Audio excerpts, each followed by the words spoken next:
അനീഷ് തറയിൽ big boss Malayalam season 7 മത്സരാർത്ഥി. കോമണറായി big boss ഹൗസിലെത്തിയ ആദ്യ മത്സരാർത്ഥി. എഴുത്തുകാരനും കർഷകനും സർക്കാർ ജീവനക്കാരനുമായ അനീഷ് മൈജി ഫ്യൂച്ചർ കോൺടസ്റ്റിൽ വിജയിച്ചാണ് ബിഗ് ബോസ് വീട്ടിലെത്തിയത്. ബിഗ് ബോസ് എപ്പോഴും പ്രവചനാതീതമാണെന്നല്ലേ പറയുന്നത്? അതെ, ആദ്യ ദിനത്തിലും അത് തന്നെയാണ് ബിഗ് ബോസ് വീട്ടിൽ നടന്നതും. വളരെ അപ്രതീക്ഷിതവുമായാണ് അനീഷിന്റെ കയ്യിൽ അധികാരം വന്നു ചേർന്നത്. ഈ ആഴ്ചയിലെ ഹൗസിലെ ക്യാപ്റ്റനെ ബിഗ് ബോസ് പ്രഖ്യാപിച്ചപ്പോൾ സഹ മത്സരാർത്ഥികളെല്ലാം അക്ഷരാർത്ഥത്തിൽ ഞെട്ടി. ആര് ക്യാപ്റ്റൻ ആകരുതെന്ന് അവർ ആഗ്രഹിച്ചുവോ അയാളെ തന്നെ വീട്ടിലെ ക്യാപ്റ്റൻ ആയതിനുള്ള ഞെട്ടലും ഇറിറ്റേഷനുമായിരുന്നു മറ്റു മത്സരാർത്ഥികളുടെ മുഖത്ത്. അനീഷ് എങ്ങനെ ക്യാപ്റ്റനായി എന്നല്ല, ഹൗസിൽ ഓരോ ആഴ്ചയും മികച്ച പ്രകടനം കാഴ്ചവെക്കുന്നവരെയാണ് സാധാരണയായി മത്സരാർത്ഥികൾ വോട്ടിങ്ങിലൂടെ ക്യാപ്റ്റനായി തിരഞ്ഞെടുക്കുക. അതുപോലെ മോശം പ്രകടനമാണെങ്കിൽ മോശം പെരുമാറ്റം കാഴ്ചവെക്കുന്നവരെ ജയിൽ നോമിനേഷനിലേക്ക് അയക്കും, മത്സരാർത്ഥികൾ തിരഞ്ഞെടുക്കും. എന്നാൽ കഴിഞ്ഞ ദിവസം വീട്ടിൽ നടന്നത് ഇതിൽ നിന്നും വ്യത്യസ്തമായിരുന്നു. മത്സരാർത്ഥികളിൽ ക്യാപ്റ്റനാകാൻ യോഗ്യത ഇല്ലാത്തയാളെ നോമിനേറ്റ് ചെയ്യണമെന്നതായിരുന്നു ബിഗ് ബോസിന്റെ നിർദ്ദേശം. അങ്ങനെ തിരഞ്ഞെടുക്കുന്ന വ്യക്തിയുടെ മുഖത്ത് ഷേവിംഗ് ഫോം തേക്കണമെന്നതായിരുന്നു ടാസ്ക്. ഇത് പ്രകാരം മത്സരാർത്ഥികളിൽ ഭൂരിഭാഗവും മോശം അഭിപ്രായം പറഞ്ഞതും നെഗറ്റിവിറ്റിയിലൂടെ കൂടുതൽ വോട്ടുകൾ നേടിയതും അനീഷിനാണ്. ഇതിന് പിന്നാലെ ബിഗ് ബോസിന്റെ അനൗൺസ്മെന്റും എത്തി.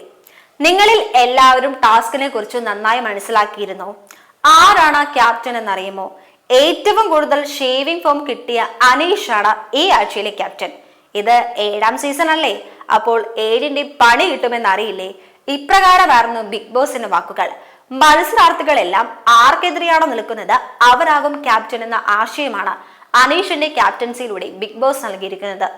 ഇനി മുന്നോട്ടുള്ള ആഴ്ചകളിലും ഇത് തന്നെയാകുമോ എന്നതും കാത്തിരുന്ന് തന്നെ കാണേണ്ടതുണ്ട്. ഇതോടെ BB7 ഹൗസിലെ ട്വിസ്റ്റുകൾക്കും 7ന്റെ പണികൾക്കും തുടക്കം കുറിച്ചിരിക്കുകയാണ്.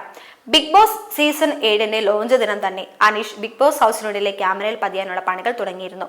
ആദ്യമായി BB ഹൗസിലെത്തിയ അനീഷ് രണ്ടാമതായി എത്തിയ അനുമോളെ വീട്ടിനകത്തേക്ക് പ്രവേശിപ്പിക്കരുതെന്ന് ബിഗ് ബോസ് പറഞ്ഞതായി പറഞ്ഞിരുന്നു. കൂടാതെ അനുമോളെ സ്ക്രീനിൽ കാണുന്നത് പോലെയല്ല നേരിൽ കാണാൻ എന്ന് പറഞ്ഞിരുന്നു. ഇവിടെ തീരുന്നില്ല അനീഷിന്റെ കളികൾ. ഇതിന് പിന്നാലെ വീട്ടിലെത്തിയ മറ്റു മത്സരാർത്ഥികളെ അവഗണിക്കുക, അവരെ അറിയില്ലെന്ന് പറയുക, അതിനെ തെളിയിക്കാൻ ശ്രമിക്കുക, ഒറ്റപ്പെടൽ സ്ട്രാറ്റജി, സഹ മത്സരാർത്ഥികളെ വെറുപ്പിക്കുക, അങ്ങനെയൊക്കെ ഓവറാണ് അനീഷ് എന്ന് വേണമെങ്കിൽ ഒറ്റ വാചകത്തിൽ പറയാം. കുറച്ചല്ല, കുറച്ചധികം ഓവറാണ് അനീഷ് എന്ന് തന്നെ പറയേണ്ടി വരും. ഈ തന്ത്രങ്ങളിലൂടെ ഒക്കെയാണ് അനീഷ് BB മലയാളം സീസൺ 7 ആദ്യ ക്യാപ്റ്റനായി മാറിയതും. അനീഷ് ക്യാപ്റ്റൻ പദവി അലങ്കരിക്കുമ്പോഴാണ് ലോഞ്ചിൽ മോഹൻലാലിനോട് അനീഷ് പറഞ്ഞ വാക്കുകൾ ആളുകൾ ഓർക്കുന്നതും. താൻ സർക്കാർ ജോലിയിൽ നിന്നും ലീവ് എടുത്ത 2 വർഷം വീട്ടിലിരുന്ന ബിഗ് ബോസിനായി തയ്യാറെടുപ്പ് നടത്തി എന്നതായിരുന്നു അനീഷ് മോഹൻലാലിനോട് പറഞ്ഞത്.